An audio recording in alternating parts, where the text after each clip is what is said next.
Hello friends. आज हम start करने जा रहे हैं एरिना ऑफ कोल्ड वार।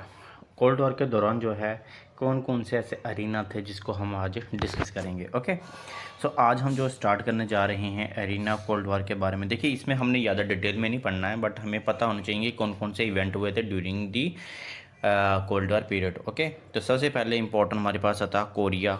ठीक, कोरिया जो है आपको पता है, कोरिया को दो भागों में बांटा गया था। चलिए बांट देते हैं कोरिया को, नॉर्थ कोरिया। ठीक, then come to South Korea. North Korea South Korea जो है ये 1950 और 1953 के बीच जो है इनकी डिवीज़न हुई थी। ठीक है जी, तो ये चीज़ हमें क्लियर होगी कि कोरिया जो है वो नॉर्थ कोरिया साउथ कोरिया में डिवाइड हुआ था during cold war period. Okay, तो कोल्ड वार के टाइम ही ये डिवीज़न हुई थी।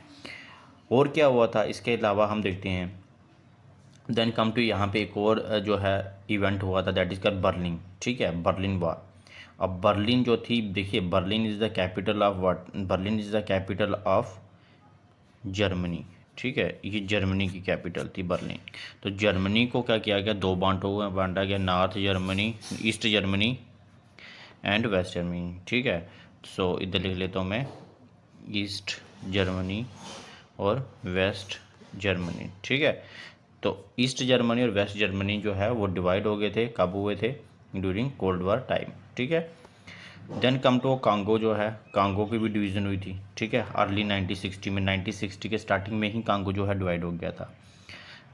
Division of north Korea occurred at the end of cold war second. देखिए ऑब्वियस की बात है कि जो नॉर्थ कोरिया की जो कोरिया डिवीज़न हुई थी, जो कोरियन, जो मैंने बोला नॉर्थ कोरिया और साउथ कोरिया जो डिवाइड हुए थे, उनका जो है डिवीज़न हुआ था यानी कि सेकंड वर्ल्ड वार के बाद। सेकंड वर्ल्ड वार आपको पता है बेटा 1939 से लेके 1945 के बीच ये सेकंड वर्ल्ड वार का टाइम रहा है।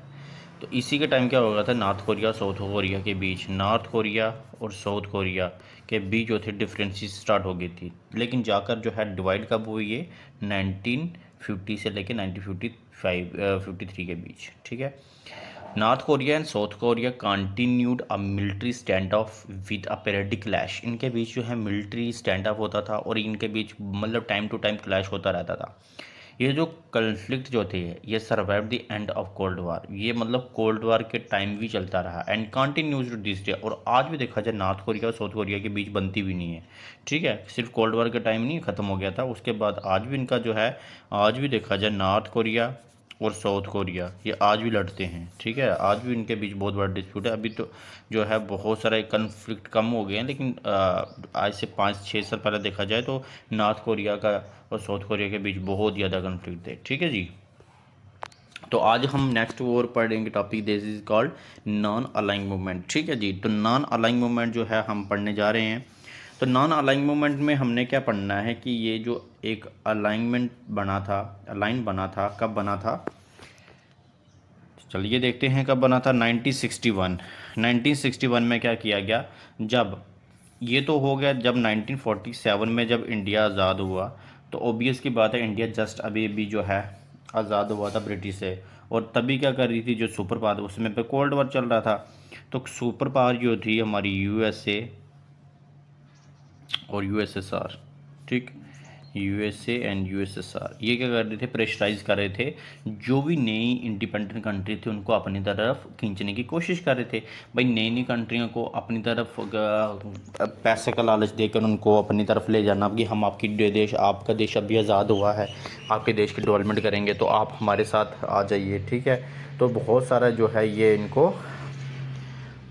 इनको अपनी तरफ से ऑफ़र दे रहे थे। बट जितनी भी कंट्रियां जो थी, जो न्यूली इंडिपेंडेंट कंट्रियां जो थी, वो क्या हो रही थी, आज़ाद हो रही थी और ये देश क्या कर रहे थे, उनको अपने अपना अलायंस बनाना चाहते थे। ठीक है, इंडिया जो है इंडिया भी 1947 में इंडिया आज़ाद हुआ। ठीक है, तो इंडिया को भी ऑफ़र मिला, बट इंडिया के जो नेहरू थे, ठीक है, गांधी जो थे, उन्होंने रिफ्यूज़ कर दिया कि भाई हम जो है किसी भी देश यानी कि यूएसए और यूएसएसआर के साथ हम बिल्कुल रिलेशन नहीं बनाना चाहते हैं। ओके, सो यहाँ पे हमने ये चीज़ लिखी हुई है कि what is non aligning movement, क्या होता है। ठीक है, तो ये क्या है कि नॉन अलाइंग मूवमेंट ये क्या था, एक ऐसा मूवमेंट था जो क्या करता था कि इंडिपेंडेंट कंट्रियों को क्या बोलता था कि आप जो है किसी भी यूएसए या यूएसएसआर के साथ अलायंस मत बनाओ, ठीक है, ये बोलता था।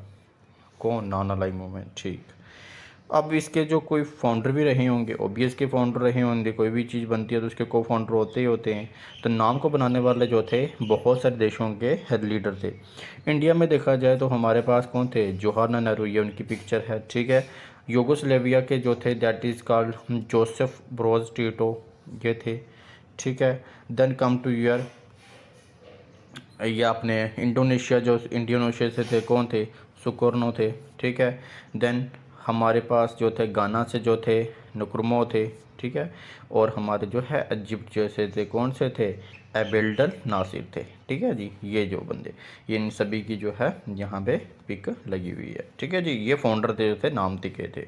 तो इनका मेन मकसद क्या था नाम का? कि जो भी यूएसए और यूएसएसआर से हमने क्या रहना, दूर रहना भाई। जो हम आज़ाद हो रही कंट्री, न्यूली इंडिपेंडेंट कंट्री हैं, तो हमें किसी पर लाइन से स्टे अवे रहना है, ठीक है। Then come to your new chapter that is called new international economic order. भाई ये क्या था? न्यू इंटरनेशनल इकोनॉमिक ऑर्डर के बारे में पढ़ते हैं। ये क्या था? एक किस्म से आप कह सकते हो कि ये जो था न्यू जो था एक किस्म से, ये क्या, एक रीस्ट्रक्चरिंग, मतलब एक रीस्ट्रक्चर करने वाला एक सिस्टम था। यहाँ पे क्या करते हैं? न्यू इंटरनेशनल ऑर्डर, एक पुराना ऑर्डर था ओल्ड, और इसको रिप्लेस करके क्या गया था? New international order. अब यहाँ पे क्या था? ये लिखा हुआ है कि new international order aim at restructuring the existing institution and establishing a new organisation. मतलब एक जो पहले का जो सिस्टम एग्जिस्ट है उसमें क्या करना?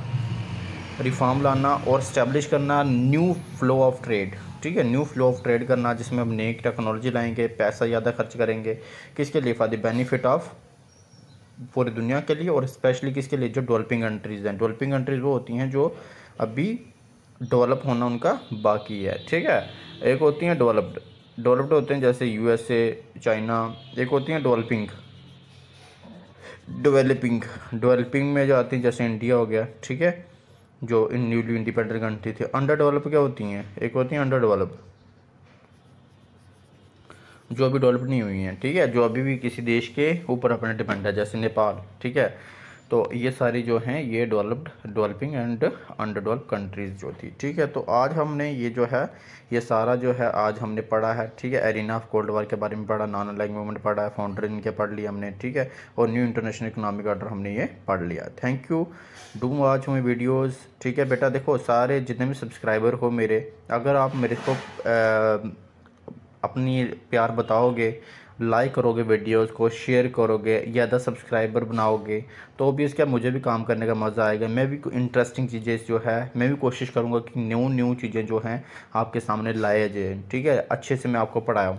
लेकिन अगर आप मेरे को इंटरेस्ट ही नहीं प्रोवाइड करोगे, मेरे को जो चीज़ें चाहिए वो आप प्रोवाइड नहीं करोगे, ठीक है, शेयर नहीं करोगे मेरी वीडियोस को, लाइक नहीं करोगे, सब्सक्राइबर नहीं बढ़ाओगे, तो ऑब्वियस की बात है, थोड़ा फील होता है कि इतनी मेहनत के बाद भी अगर आपको रिज़ल्ट नहीं मिल रहे हैं तो ऑब्वियस है थोड़ा सा फील तो होता है। तो ये आपने मेरे ये चीज़ करनी है, सभी को शेयर करनी है, ठीक है। जो भी नीडेड बच्चे हैं उनके साथ आप बात करो कि सर पढ़ा रहे हैं, तो आपने जो भी आपने इन्फॉर्मेशन लेनी है मेरे यूट्यूब चैनल पे आप कमेंट करो, मैं वहाँ पे आपको आपके क्वेश्चनों का आंसर भी दूंगा। और विद इन डेज मैं जो है लाइव भी आऊँगा ऑन माय यूट्यूब चैनल, वहाँ पे हम अच्छे से डिस्कशन भी करेंगे, क्वेश्चन आंसरिंग भी हम करेंगे, जो आपकी प्रॉब्लम होंगी वो भी हम जो है वहाँ पे सॉल्व करने की कोशिश करेंगे। Thank you everyone, take care, good bye.